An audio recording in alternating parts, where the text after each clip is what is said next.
तो चलिए शुरुआत करते हैं आज प्रतिशत पार्ट 3 की। प्रतिशत पार्ट 3 और प्रतिशत को अंग्रेजी में कहते हैं परसेंटेज। परसेंटेज और इसका जो प्रतीक चिन्ह है वो रहा ये। इसका जो मान होता है ना, वैल्यू, वो होता है 1/100। यानी कि जिस नंबर के साथ प्रतिशत का चिन्ह चिपका हुआ होता है उस नंबर के साथ हमेशा किसका गुणा किया जाएगा? 1/100 का। नमस्कार दोस्तों, मैं नितेश सिलोड़ा ऑनलाइन क्लासेस में मैं आप सबका हार्दिक स्वागत करता हूं। और आज हम शुरू कर रहे हैं परसेंटेज पार्ट 3 का वीडियो। पार्ट फर्स्ट और पार्ट सेकंड का वीडियोस आप इस वीडियोस के नीचे जो डिस्क्रिप्शन है उसमें जाकर आप लिंक खोलें और दोनों वीडियोस को जरूर देखिए। तो शुरुआत करते हैं एक बेसिक क्वेश्चन से। देखिए क्वेश्चन ये रहा, x का 50% बराबर 200 है। तो हमें मान निकालना है किसका? x का। किसकी वैल्यू निकालनी है? x का। इस क्वेश्चन में यहां पे एक तो का शब्द आया है और दूसरा क्या आया है? प्रतिशत। का मतलब होता है गुणा और इसे इंग्लिश में कहते हैं ऑफ। ऑफ का मतलब भी गुणा। का को इंग्लिश में ऑफ कहते हैं और का मतलब गुणा, तो ऑफ का मतलब भी गुणा। एक तो ये चीज आपको ध्यान रखनी है हमेशा, ठीक है। दूसरा, जो ये प्रतिशत है, प्रतिशत का जो मान होता है वो होता है 1/100। यानी कि जिस नंबर के साथ प्रतिशत का चिन्ह चिपका हुआ होता है हमेशा उस नंबर के साथ कितने का गुणा करते हैं? 1/100 का। और दूसरी बात, मोटी मोटी, जिन दो नंबरों के बीच में का होता है उनके बीच में हमेशा किसका साइन लगेगा? मल्टीप्लाई का साइन लगेगा। क्यों लगेगा? क्योंकि का मतलब होता है गुणा। अब शुरुआत करते हैं इस सवाल की, ठीक है। इंग्लिश में इसे लिखा जाएगा क्वेश्चन को 50% ऑफ x बराबर 200, ठीक है ना। इंग्लिश मीडियम वाले बच्चे इस क्वेश्चन को उतारिए, ठीक है। अब देखो,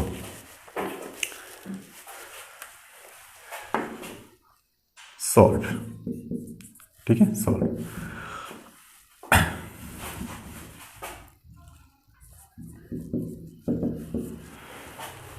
x का मतलब मैंने आपको बताया क्या होता है? गुणा इंटू 50% और बराबर हमें कितना दे रखा है?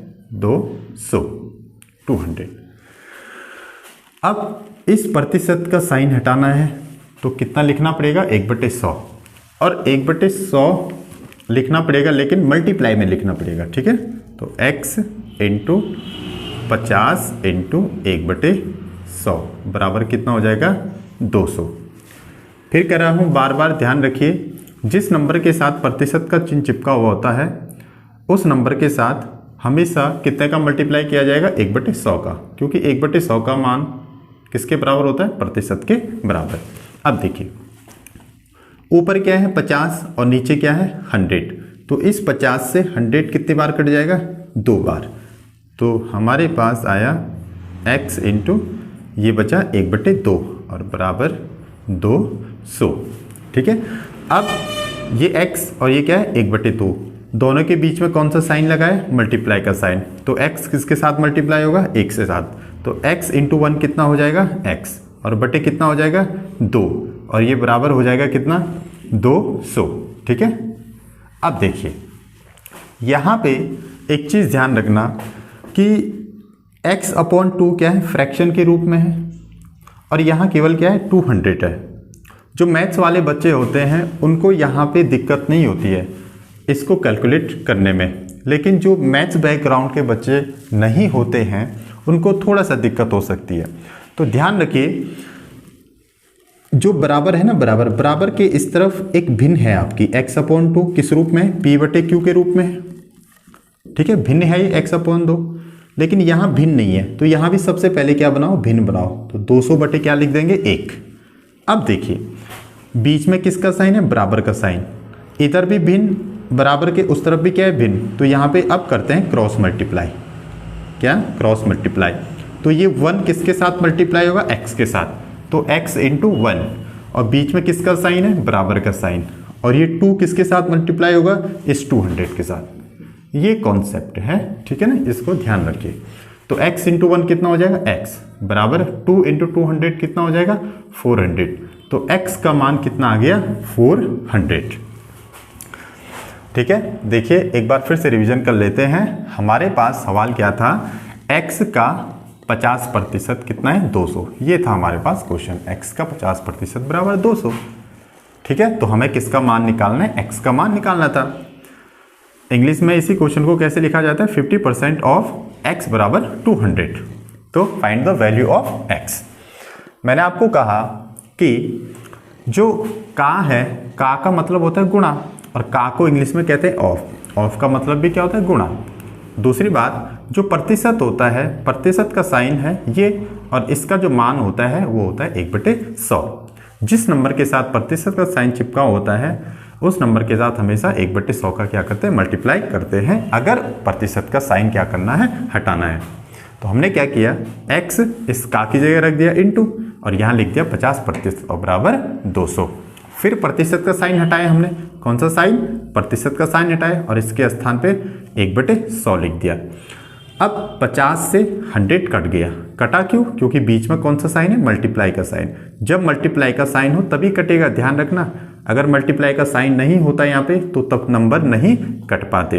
और 50 से 100 कितनी बार कटा? 2 बार कटा। 50 दूना 100। हमारे पास कौन सा क्या नंबर बचा? 1/2। इस x का हमने 1 के साथ मल्टीप्लाई किया, क्योंकि बीच में कौन सा साइन है? मल्टीप्लाई का साइन। तो x इंटू 1 कितना हो गया? x, और नीचे क्या है? 2, और बराबर क्या था? 200। मैंने कहा था कि देखिए बराबर के इस तरफ क्या बन रही है? आपकी भिन्न बन रही है। भिन्न मतलब p/q के रूप में है, और बराबर के उस तरफ कोई भिन्न नहीं बन रही है। तो हम क्या करते हैं? भिन्न बनाने के लिए नीचे क्या कर देते हैं? 1 रख देते हैं। ठीक है, अपनी तरफ से, क्योंकि 1 रख सकते हैं। इससे रखने से इस 200 पे कोई फर्क नहीं पड़ेगा। अब इसको सॉल्व कैसे करते हैं? इसका क्रॉस मल्टीप्लाई, नीचे वाले का इस तरफ और इसका इस तरफ। तो इस 1 का किसके साथ मल्टीप्लाई किया? x के साथ, और इस 2 का किसके साथ मल्टीप्लाई किया? 200 के साथ। तो हमारे पास ये आ गया final answer, x into 1 x, और 2 इंटू 200 कितना हो जाएगा? 400। तो फाइनली x की वैल्यू आ गई 400। तो आप लोग भी इसको उतार लीजिए अपनी नोटबुक पे, ठीक है ना।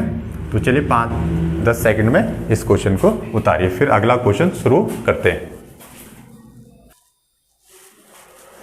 तो चलिए इसको मैं साफ कर देता हूँ, और एक छोटा सा क्वेश्चन और लेते हैं ऐसे, ठीक है ना, फिर आगे बढ़ते हैं अगले क्वेश्चन में। Question number 2। y का 40% का मान है 400। तो हमें y की वैल्यू क्या है वो बतानी है, ठीक है। तो देखिए का मतलब क्या होता है? गुणा, ठीक है। तो y इंटू 40% बराबर कितना हो जाएगा? 400। का मतलब गुणा होता है, 40% ये रहा, और बराबर कितना है? 400।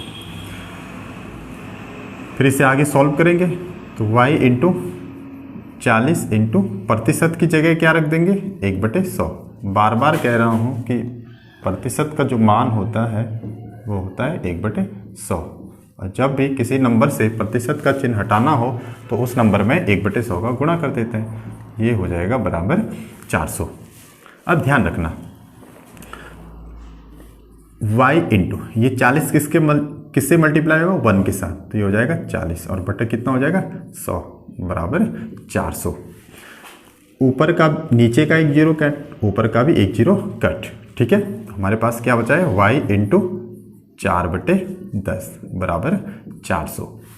अब देखिए ऊपर 4 है ना, और नीचे कितना है? 10। किससे कट रहा है?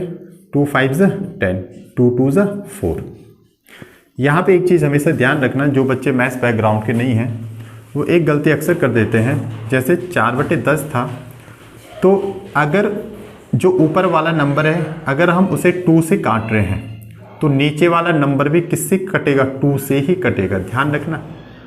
अगर 10/20 है, 10 अपॉन मान लो 16 है, जिस नंबर से मैं ऊपर वाला नंबर काटूंगा, जैसे मैंने 2 से काटा, 2 5 से 10, तो उसी 2 से मुझे नीचे वाला नंबर भी काटना पड़ेगा, ठीक है।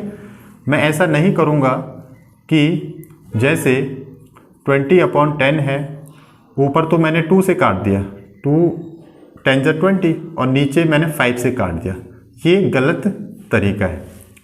फिर बता रहा हूँ, जिस नंबर से ऊपर वाला नंबर कटेगा उसी नंबर से कौन सा नंबर कटेगा, नीचे वाला भी, ठीक है ना। इस चीज़ को ध्यान रखना।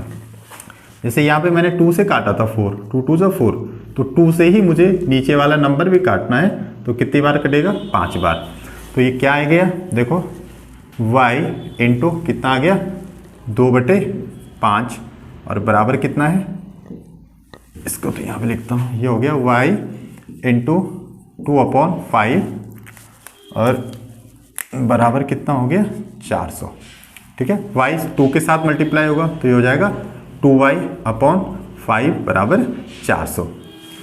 फिर वही चीज़ बराबर के इस तरफ क्या है, ये एक फ्रैक्शन बन रही है, भिन्न है ना, भिन्न p/q के रूप में, लेकिन बराबर के उस तरफ भिन्न नहीं बन रही है। तो भिन्न बनाने के लिए हम क्या करते हैं, नीचे 1 रख देते हैं, ठीक है, कोई फर्क नहीं पड़ता 1 से। अब क्या होगा, यहाँ पे बीच में किसका साइन है, बराबर का साइन, तो यहाँ पे हो जाता है क्रॉस मल्टीप्लाई। क्या हो जाता है, क्रॉस मल्टीप्लाई। ये 1 किसके साथ मल्टीप्लाई होगा, 2y के साथ, तो 2y इंटू 1 कितना होगा, 2y, तो पूरा लिखता हूँ मैं इसे, 2y इंटू 1 बराबर, ये 5 किससे मल्टीप्लाई होगा, 400 से, तो 5 इंटू 400। तो अब देखिए 1 से कोई भी मल्टीप्लाई हो तो आंसर वही आता है, ठीक है। तो 2y 1 से मल्टीप्लाई होगा तो ये आंसर ये बना देगा 2y, ठीक है, और बराबर 5 400 से मल्टीप्लाई होगा तो कितना आ जाएगा, 2000, कितना, 2000। हमें किसका मान निकालना है, y का मान निकालना है, तो y बराबर कितना हो जाएगा, जिसका मान निकालना है उसे हमें अकेले छोड़ना पड़ता है, यानी कि 2 को हमें कहाँ ले जाना पड़ेगा, उस तरफ, और जब 2 उस तरफ जाएगा तो 2000 के नीचे आ जाएगा, ठीक है ना, 2 यहाँ नीचे आ जाएगा, ठीक है। हाँ, तो अब 2 से कितनी बार कटेगा, 1000 बार। तो हमारे पास y का मान कितना आ गया, y का मान कितना आ गया, y बराबर आ गया 1000, ठीक है ना। तो फाइनली आंसर हमारे पास y इक्वल टू कितना है, 1000, ठीक है। तो वीडियो को पॉज करके आप क्वेश्चन को उतार लीजिए, ठीक है। हाँ, तो चलिए, उम्मीद करता हूँ आप सभी विद्यार्थियों ने क्वेश्चन उतार लिए होंगे, ठीक है। अच्छा, मैं आपको होमवर्क दे रहा हूँ, आप इसको अलग से भी कर सकते हैं, ठीक है ना। 3-4 क्वेश्चन मैं आपके लिए होमवर्क दे रहा हूँ। तो चलिए, question number first, question number second and question number third. y का 60% इक्वल टू कितना है, 500। तो हमें किसका वैल्यू निकालना है, y की वैल्यू निकालनी है। सेकंड क्वेश्चन है x का 30% इक्वल टू है 300। तो हमें किसकी वैल्यू निकालनी है, x की वैल्यू निकालनी है। और तीसरा क्वेश्चन है z का 40% इक्वल टू कितना है, 600। तो किसका वैल्यू निकालनी है, z का वैल्यू। तो तीनों क्वेश्चन आप लोग भी उतार लीजिए, ठीक है ना, और इसको आराम से घर पे बैठ के करिएगा, ठीक है। तो जल्दी उतारिए। तो चलिए, क्वेश्चन आप लोगों ने नोट कर लिया होगा, अब चलते हैं अगले क्वेश्चन की तरफ, ठीक है। तो आप लोग भी मेरे साथ क्वेश्चन को लिखिए। देखिए, जो सवाल मैं अब कर रहा हूँ ना, इस क्वेश्चन को मैं जो पार्ट सेकंड था उसमें हमने किया था, लेकिन वहाँ पे हमने क्या किया था, ट्रेडिशनल मेथड से किया था उस क्वेश्चन को। लेकिन आज उसी क्वेश्चन को हम कर रहे हैं शॉर्टकट मेथड से, ठीक है ना, क्योंकि शॉर्टकट मेथड जरूरी है।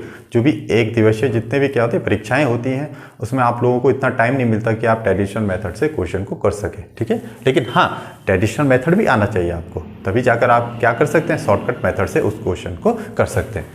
तो चलिए, आप लोग भी मेरे साथ क्वेश्चन लिखिए। क्वेश्चन फर्स्ट लिख रहा हूँ, रमेश की मासिक आय, रमेश की मासिक आय 10,000 रुपये, 10,000 रुपये है। ठीक है, यदि अगले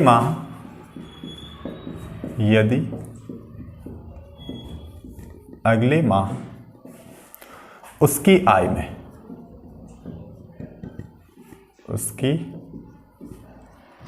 में 10% की वृद्धि होती है, 10% की वृद्धि होती है तो रमेश की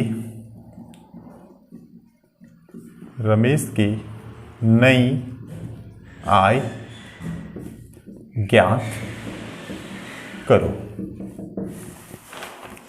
ठीक है, तो सवाल यह है कि रमेश की जो मासिक आय है वो कितनी है, 10,000 रुपये। यदि अगले माह उसकी आय में 10% की वृद्धि होती है तो रमेश की नई आय ज्ञात करनी है। ठीक है, इस क्वेश्चन को करने से पहले कुछ बेसिक कॉन्सेप्ट पे चर्चा कर लेते हैं। देखिए, अगर मैं आपसे कहूं कि मान लो किसी व्यक्ति की इनकम 10% बढ़ती है, किसी व्यक्ति की इनकम कितने परसेंट बढ़ती है, 10%, तो आप क्या करेंगे, इस 10% को 100% में जोड़ देंगे। कितने में, 100% में, 100 में जोड़ेंगे और बाहर लग जाएगा प्रतिशत का साइन, तो ये आ जाएगा 110%। अगर किसी व्यक्ति की इनकम 20% बढ़ती है, कितने परसेंट बढ़ती है, 20%, तो उसकी नई इनकम कितनी हो जाएगी, 120%, 100 में जुड़ जाएगी। अगर किसी व्यक्ति की इनकम 30% इंक्रीज होती है, मतलब बढ़ती है, तो नई इनकम कितनी होगी उस व्यक्ति की, 130%। और अगर 40% बढ़ती है तो नई इनकम कितनी हो जाएगी, 140%। ध्यान रखना 100 में जोड़ेंगे। इसका उल्टा ये है आय में प्रतिशत वृद्धि, आय में प्रतिशत वृद्धि। ठीक है, दूसरी तरफ अगर आय में प्रतिशत कमी हो, प्रतिशत कमी, आय में प्रतिशत कमी, ध्यान दीजिए, अगर 10% की कमी हो रही है, माइनस का मतलब हुआ कमी हो रही, ठीक है, यहां प्लस का मतलब वृद्धि हो रही। ठीक है, सब में प्लस लगा देते हैं, जोड़ दिया ना हमने। माइनस का मतलब प्रतिशत में कमी, अगर कमी हो रही है तो 100 में से माइनस करेंगे, 100 में से माइनस करेंगे तो ये हो जाएगा 90%।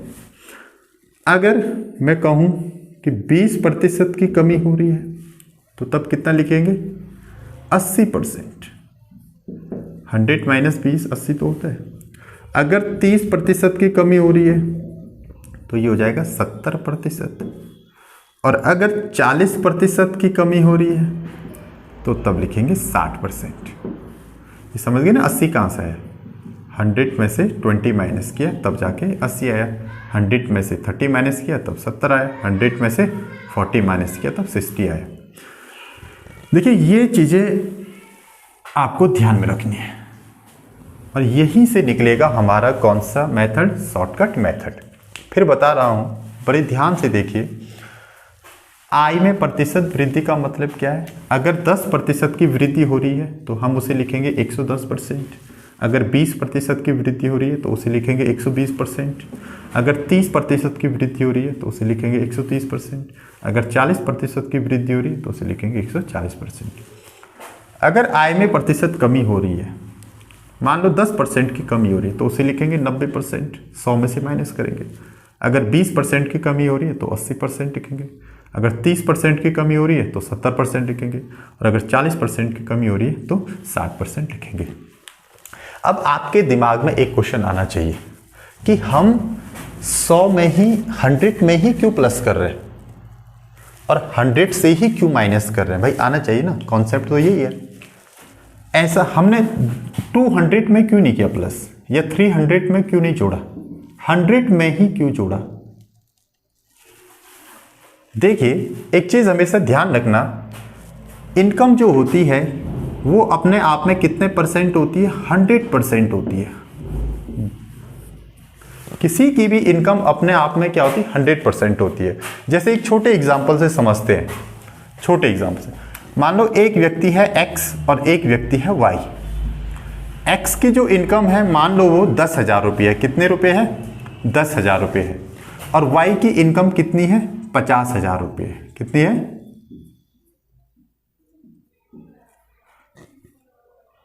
50,000 रुपये। ठीक है, ये है वाई की इनकम और ये है एक्स की इनकम। ठीक है, मैंने कहा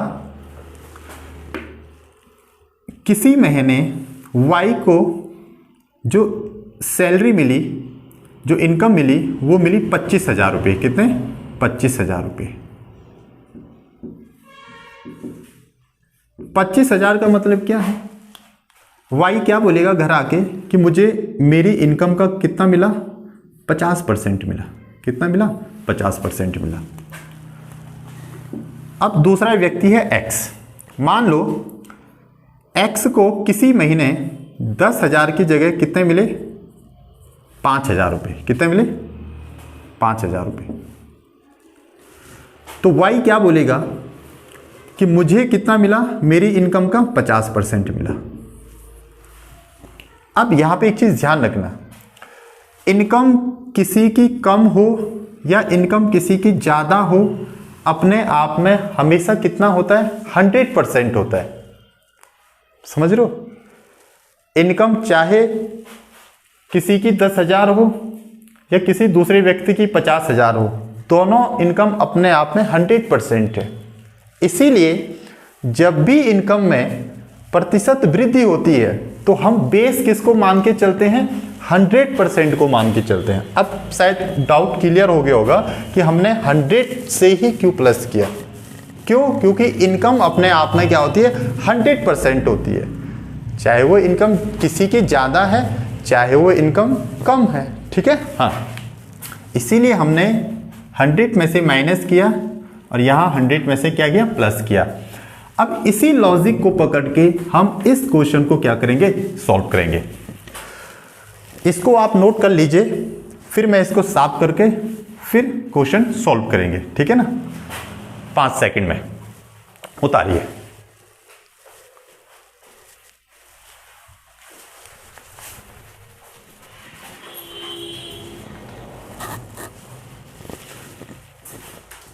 तो चलिए अब मैं इसको कर देता हूं साफ।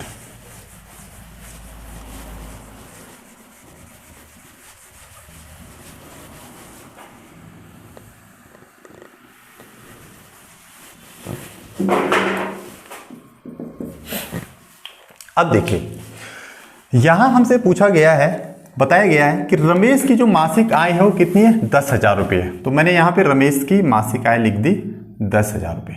ठीक है, अगले माह उसकी इनकम कितने परसेंट की वृद्धि हो रही? 10%। अगर 10% की वृद्धि हो रही तो कितना लिखूंगा? 110%। ये समझ गए नहीं 110% क्यों लिखा? 100 में जोड़ा। ठीक है, 110%। अब जो ये 110% जो नई इनकम है रमेश की, वो किस पे कैलकुलेट की जाएगी? उसकी जो बेसिक इनकम है 10,000 रुपये। ठीक है, तो फिर बीच में कौन सा साइन लगेगा? मल्टीप्लाई। क्योंकि 110% किसका निकाल रहे हैं हम? 10,000 पे कैलकुलेट कर रहे हैं। ठीक है, अब देखिए प्रतिशत का जब साइन हटे तो क्या लगाएंगे? जब भी प्रतिशत का साइन हटेगा तो 1/100 का मल्टीप्लाई किया जाएगा। तो ये हो जाएगा 10,000 गुणा गया 110 इंटू 1/100। ठीक है, नीचे का 1 0 कट, इधर का 1 0 कट, 1 0 कट, 1 0 कट, यहाँ आया हमारे पास 1000 इंटू 11 इंटू 1/1। अब ऊपर भी 1 है, नीचे भी 1 है, तो 1 से 1 ही बार तो कटेगा, तो हमारे पास ये आ जाएगा 1000 इंटू 11 इंटू 1।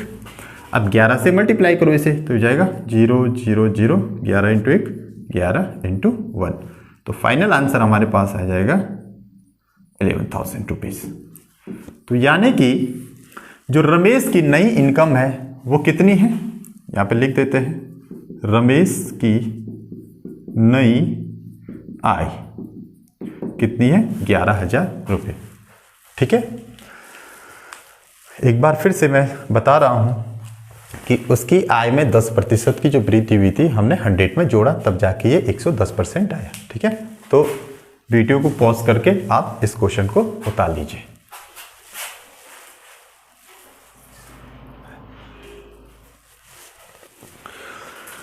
तो चलिए, उम्मीद करता हूं आपने सवाल अच्छे से उतार लिया होगा।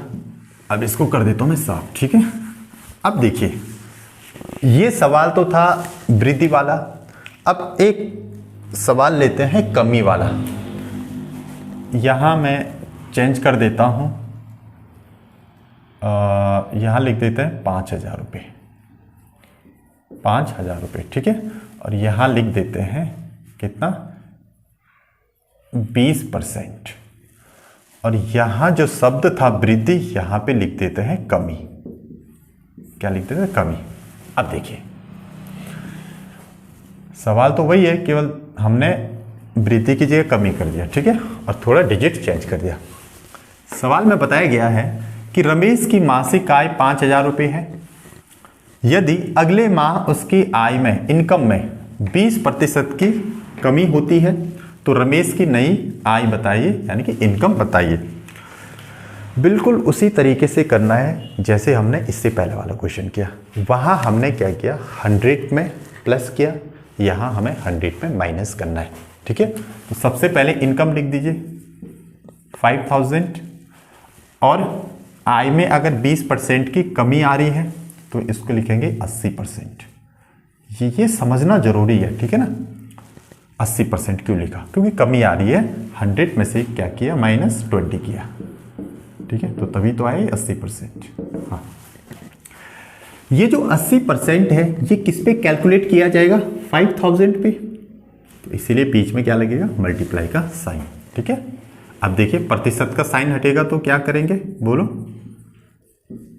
1/100 का क्या करेंगे? गुणा करेंगे।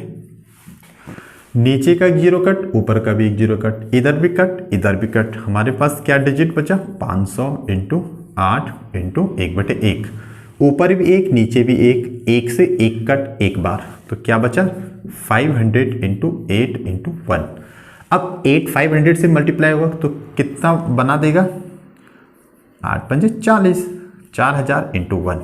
4,000 × 1 कितना होता है? 4,000। यानी कि रमेश की नई इनकम कितनी है? 4,000 रुपये। ठीक है ना। चलिए, आप लोग वीडियो को पॉज करके क्वेश्चन उतार लीजिए। तो चलिए, उम्मीद करता हूँ आपने क्वेश्चन अच्छे से उतारा होगा।